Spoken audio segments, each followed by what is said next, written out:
Hello and welcome to another episode of Chapter 9 Book Club. I'm Christina Galvin here with the ever so lovely Rachel Polanski, and we are so excited to be here today. Tell us why, Rach. So we are talking about Atmosphere today. It's a really popular read by Taylor Jenkins Reid, and I just loved this book. Yeah. I was just debating if I should give it 4 or 5 stars, and I think I am going to go with the 5 stars. It was just You such are. an incredible book. You gave for it an me. upgrade. I did. Yeah, I really did. I think it's going to be my first 5-star read of 2026. Yeah, it was really good. Yeah, you liked it too? Yes, I loved it. I think we both did the audiobook. You did audiobook too, right? Yes. And it did win 2025 Best Audiobook, I think, of the year.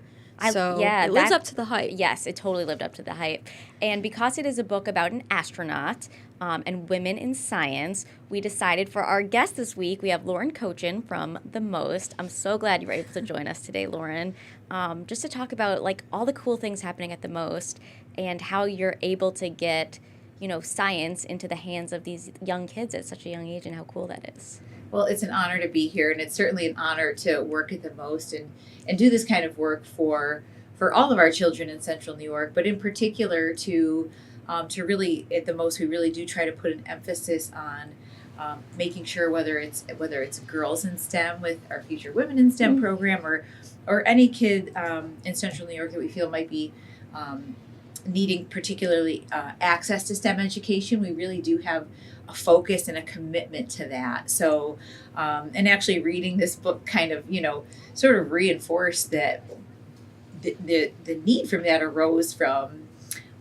sort of all of the challenges that certain, whether it's a certain gender or a certain race may have faced over the years and still do. And so, and so that's why we offer those, those kinds of programs, not only for everybody, but particularly, certain programs we have at The Most are designed to ensure that that kids feel included and feel that STEM is STEM education and STEM careers are for them. Yeah. Now, Lauren, there's a ton of stuff to do at The Most, and you're always mixing it up.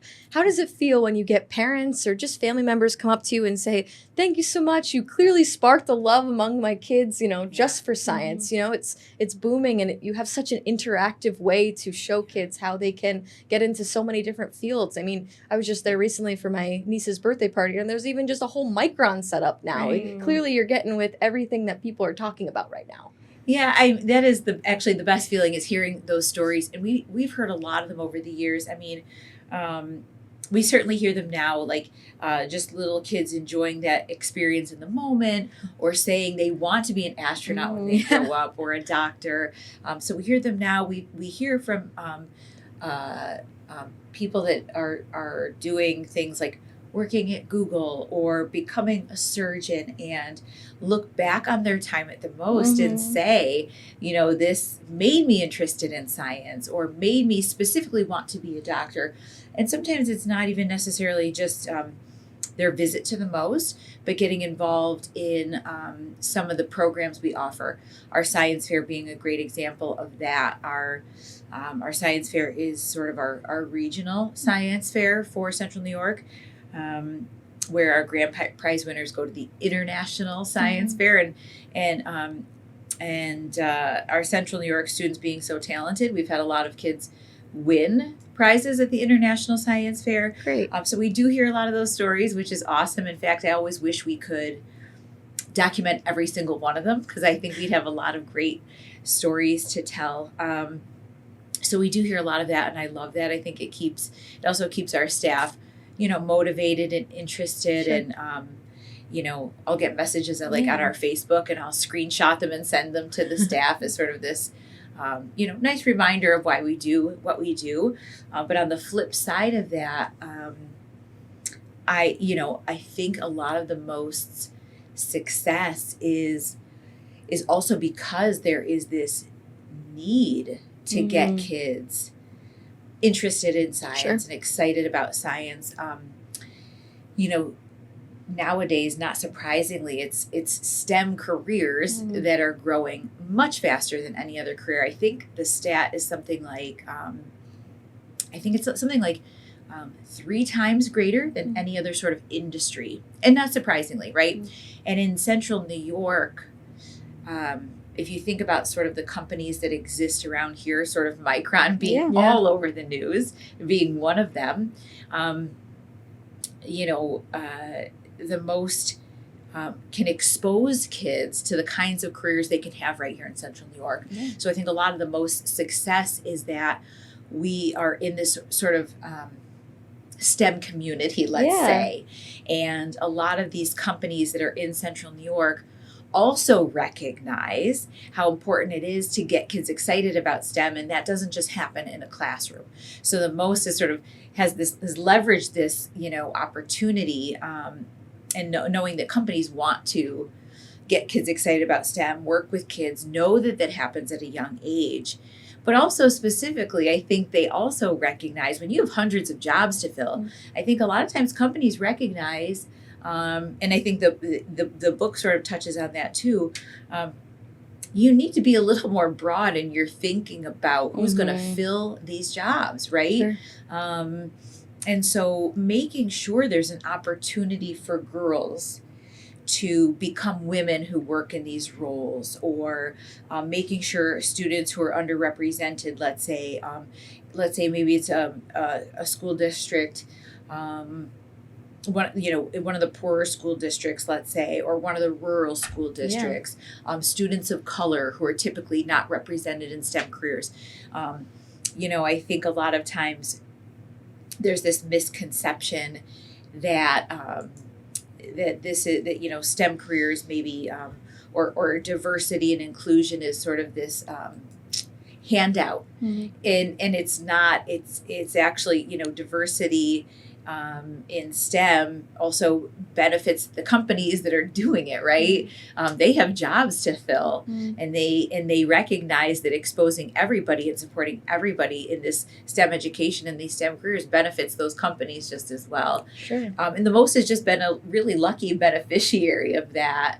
And so we build a lot of these programs, to serve these students, knowing that and these companies sponsor it, knowing that it's important to them too. And I loved when I was reading the book, and NASA is actually a really great example of that.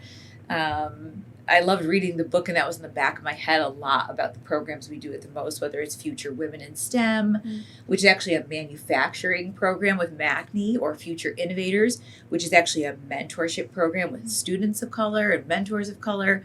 I kept thinking a lot about some of the programs we provide.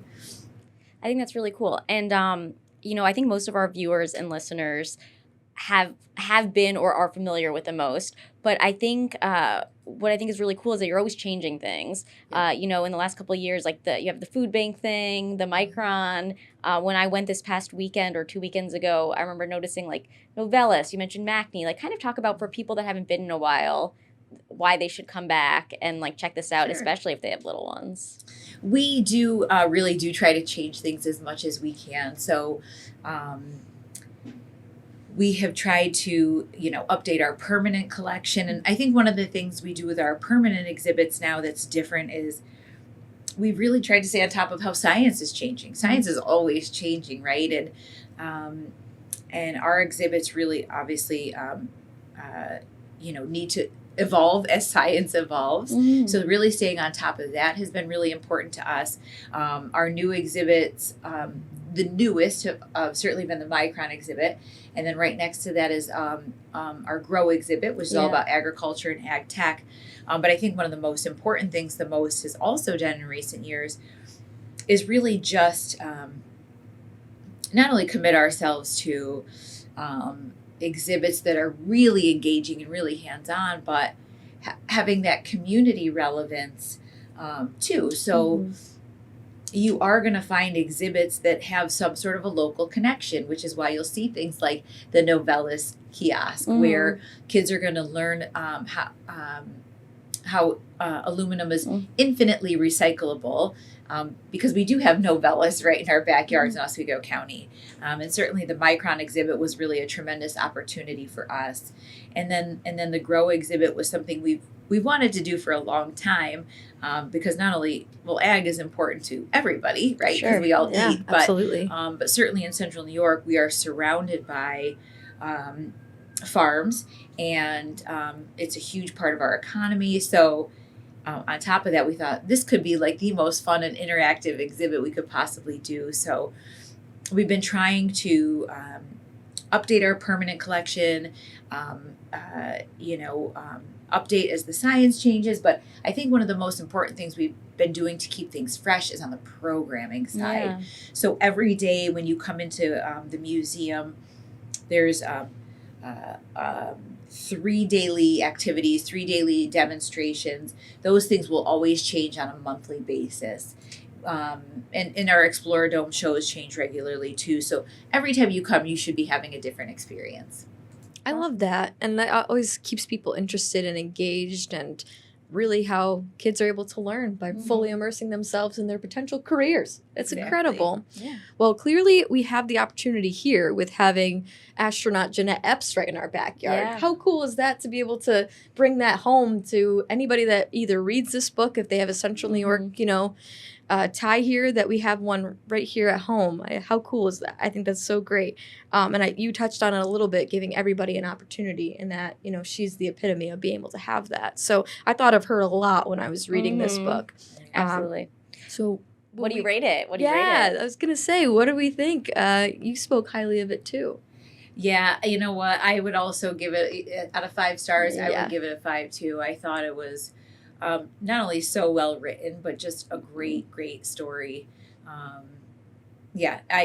will tell you, I read a lot, and I couldn't put it down. I think Yeah. I told you, I sat down and read it cover to cover, and I really couldn't put it down. I thought That it was impressed great. me because for our viewers, I invited Lauren to come on the show a week ago. So you read it very fast. And it's not a small read. So well done there. Well, thank you. I know, and actually I was nervous because tracking the book down took me a while. Yeah, it's popular. It is Yeah, popular. It is Yep. popular, and for good reason. And when we Yeah. come back, we're going to dive all the way in, or should I say take off, when we talk about when we talk about atmosphere. You like that, Rach? I do. Splashdown.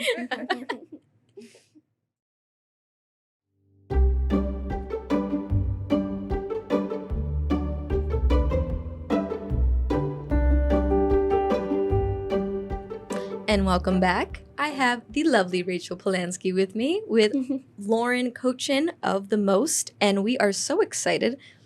Shush. Okay. We are so excited to, I love that open audio, but we're down there, to talk about atmosphere. We have been loving this book. We can't stop talking about it. First of all, the cover is just incredible and had me know. so intrigued. She just screams woman empowerment, and I just loved everything about this book. And the best part is, I feel like this was one of those books where every character served a really big purpose. Obviously, the main character is Joan, and of course, her relationship with Vanessa, but every single player had a key part in this, it just to represent, how this NASA team came to be. Let's just talk about that a little bit, just the overall themes. There was determination, there was resilience, family, heartbreak, love, loss, friendship. You feel so many things when either listening or reading this book. And we kind of talked about that in the first half here, that it just pulls you through every emotion. Yeah, and I was going to say, off the top, I remember like that first chapter, I was like, why are she getting into so many names? Like, who are these people? Because remember, it starts with like it's an information overload. Yeah, and I'm like, why do I care about these people? Like, what's happening? And then I love that it comes totally full circle, and then we come there again, and then you're like, oh my gosh, Griff and Hank and all these people. And it just all makes sense because, again, at the beginning, I was like, oh, way too many characters. I'm not going to like this. Yeah. But she makes everyone feel important and relevant. And then it's even more heartbreaking.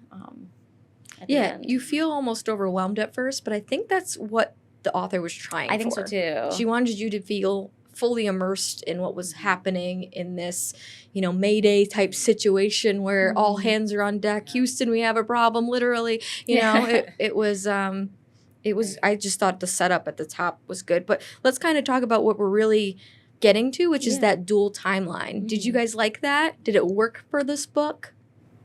What do you say? I loved it. Yeah. I loved it. I thought it was great. It, you know why too? Because it was such a heavy story with, like you said, there's so many themes.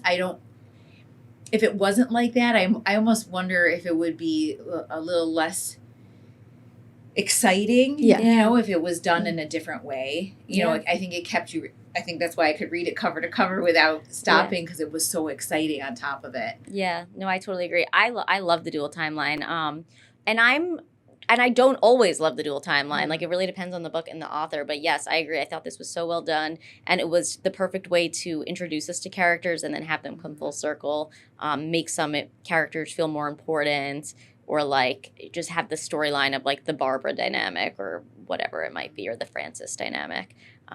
It's so funny you bring Yeah. those up Yeah. because that was probably one of my favorite, besides, of course, the growing love story between Yeah. Vanessa and Joan. I love the relationship with her sister and how it ties into the love she has for her niece. Because anybody with a young child in their life, mine being my niece, you Yeah. feel just that sense of like you can relate to Joan, Right. of feeling protective of her and Mhm. thinking that, you know, there's some moments where I'm like, Barbara, what are you doing? You know, I know. you're so selfish, but Yeah. I and- know. And having characters that aren't all likable. You know, like Mhm. I did not really like Barbara. Right. You Yeah. know, which But is- almost understandable in a way, right? Like she felt like she had to do this yeah. ridiculous thing, right? Because she thought it Yeah. actually was some sort of way of like ensuring a future for her. Yeah. Yeah. No, I agree. There was actually several dislikable characters Yeah. in the book.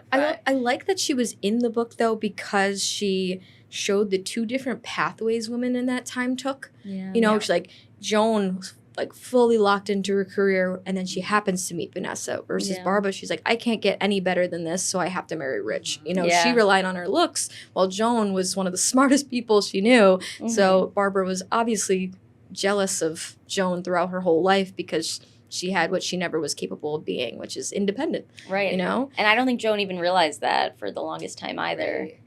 So yeah, really interesting dynamic at Right. play, and just like the dynamic of sisters and family, Yeah. and you know, And yeah, she tackled a lot of ground here. and I Yeah, she definitely did. And just Joan, right, being so incredibly brilliant, but this like lack of self-awareness of all of Yes. these incredible gifts and Yeah. beauty and you know, just a general lack of self-awareness about all of these wonderful things about her. Yeah, like the art, like Which she was doesn't even endearing, realize. right? Yeah, yeah, like she's this incredible artist. And she's like, Yeah. oh, whatever. Yeah, exactly. And I have to give a shout out to the author, Taylor Jenkins Reid, because she does a fantastic job of describing everything that Joan is feeling about her sexuality and how she just said she just never had time for men when she didn't realize that she was interested in women this whole time Right. until Yeah. Vanessa comes around. I thought, you know, I'm not sure if you've read The Seven Husbands of Evelyn Hugo, but she does a great job of exploring sexuality in that book. But this one, I thought, was probably some of her best work by sharing how, you know, she just felt a spark with Vanessa, and she's like, I don't think I'm supposed to like her because she's Yeah. my competition, but I'm just drawn to her. Mhm. And I really love the way that they portrayed Vanessa's character. Like I wanted to be friends with her. Like, Right. Yeah. she was She was a cool. boss babe. Yeah. Absolutely. And I just love the slow build of their friendship to how really during that timeline that wasn't really an acceptable situation, and they felt like they were risking their careers, and I thought that was so well portrayed. And I can't remember what Joan's boss's name is. Help me, Rachel, if you remember. Antonio? Antonio. Yeah, Antonio. Thank you, Lauren. Yeah. He kind of alluded to anything you got going on, I don't want to know. Yeah. And I just couldn't, that just made me angry knowing we're in 2026 I now, and that would, know. but Right. that's real because I most women that probably during that time never had the confidence to go for it, or you know, or they would be punished. yeah, they just thought they were supposed to be a wife. And I love that this portrayed the Yeah. outlier of that time period. Right. And you're right. I forgot about Seven Husbands. And I think it was very similar in that book too. That she where like she was afraid. Yeah, she was an Yeah, actress, and yeah, she and she knew was that afraid. it would ruin her career, and it would at the time. The author does a great job of period pieces, big Yeah. time.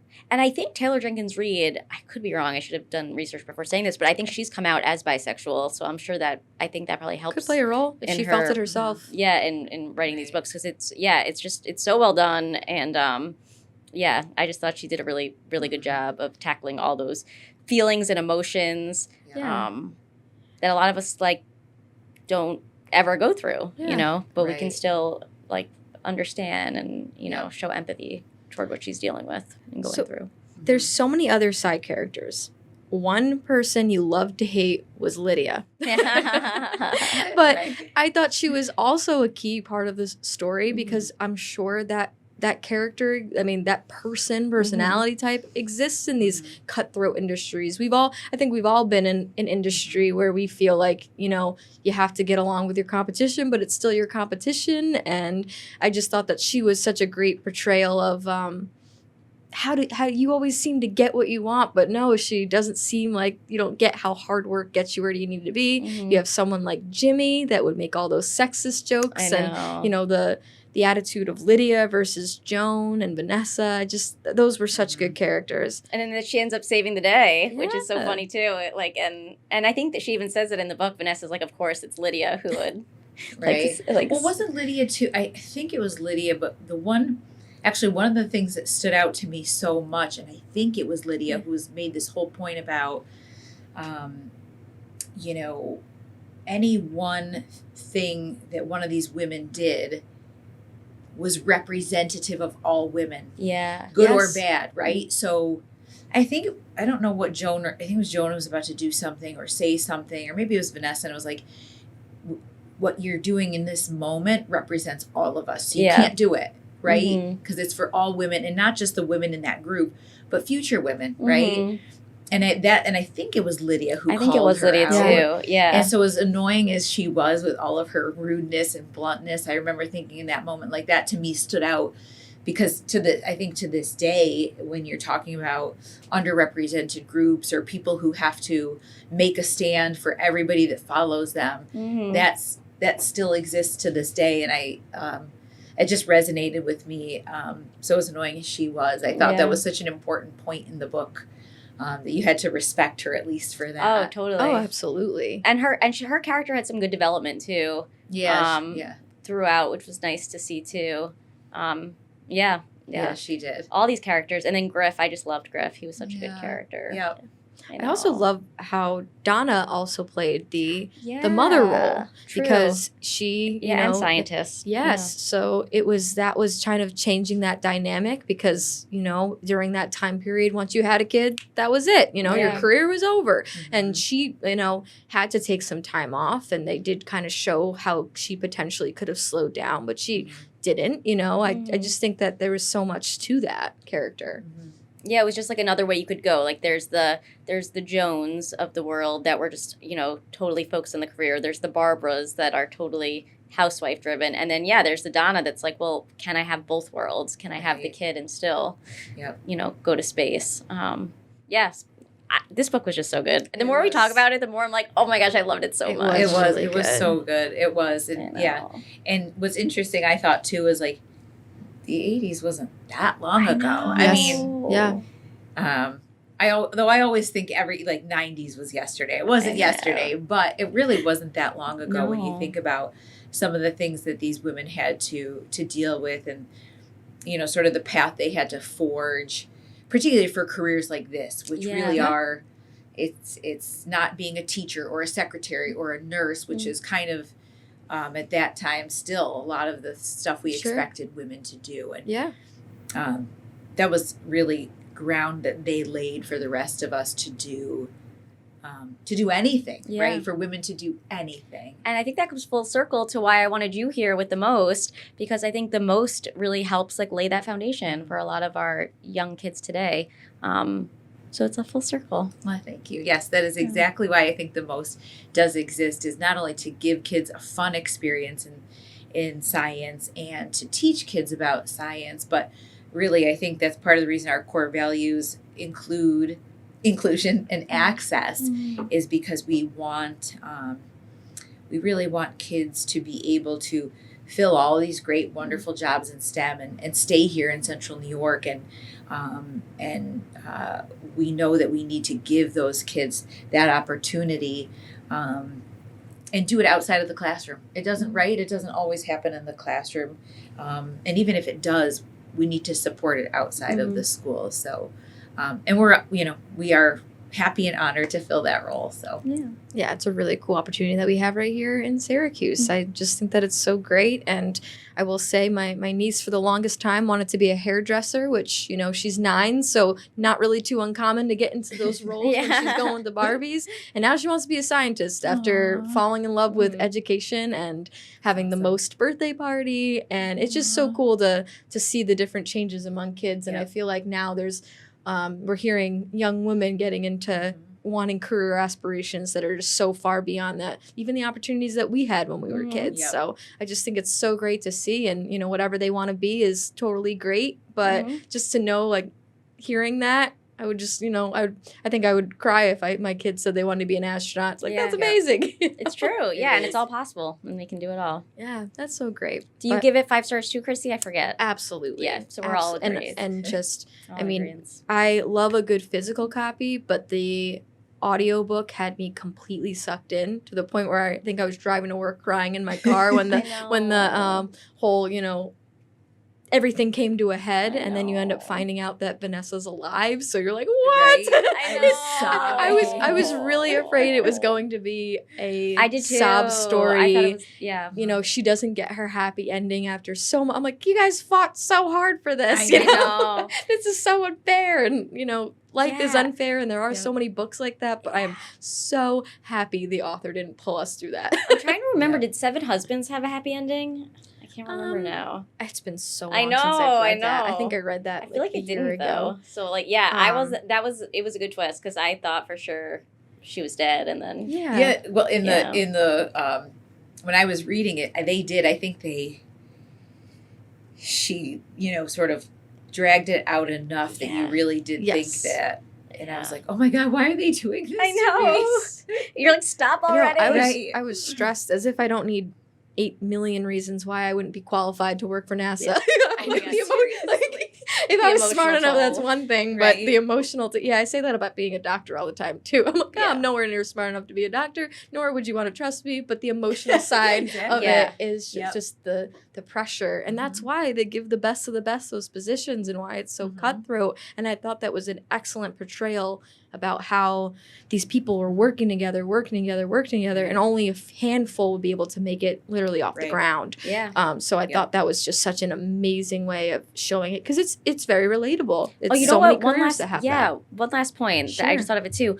I like too that they don't make it that you have to be in space to be impressive. Like that Joan didn't really end up liking being in space, and Capcom, you know, being in mission control or and she got whatever. Nauseous, right? Yeah, she said that her body was fight against. I thought that was so relatable that she, you know, had the smarts clearly, but it's not for everyone. Yes, and then like you can still be an astronaut, and you can still be a scientist, but you know, having a different role. Right. So I really liked that aspect too. Right. Same. Last point. And I thought too, it spoke to, like, you know, all this talk about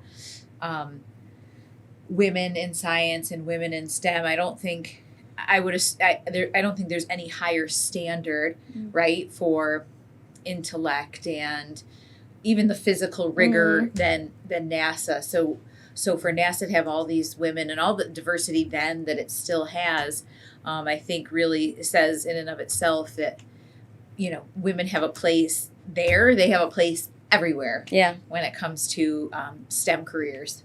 Absolutely. And I think that's a great place to leave it.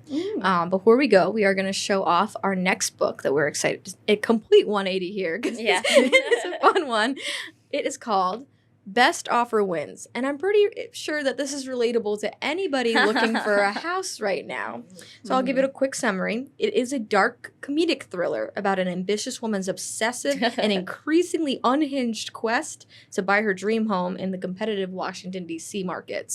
And it is unhinged. It is absolutely unhinged. We got a little start ahead just to kind of see what we were working with, and so far we can't put it down. Well, let that be that. And I know we say that about a few books, but this one, Rachel, how did we stumble upon this? Rachel actually reached out to a lot of publishing companies to try to see what books are available right now. Yeah, and they just sent us a box, and this was one that was in there. And it is, I think I used the words diabolical and unhinged, and I'm not even done yet, and I can't stop reading it. It's really... And it's very funny. Yeah. And you know what? If you are listening right now, we are still listening to or reading the book, whichever one you prefer you're doing. we'd love to hear from you because we would love to get a real estate agent's perspective. Yeah. And if you have the opportunity to join us, we'd love to hear how, if you are able to read the book, how accurate it is. Yeah. I don't know if it would get as crazy as it does, but we recommend this one because it's what we're doing next. Yeah. So Lauren, thank you again so much for joining us. We love talking everything Central New York, especially interactive places like the Most, and you do such good for our community, and we're really appreciative to have you on. Well, thanks for having me. Yeah. I appreciate it. Of course. Well, thank you, and we will see you next time. Download the WSYR Plus app on your TV to stream News Channel 9 for free. Just go to your smart TV, search WSYR Plus in the App Store, and download to start streaming today.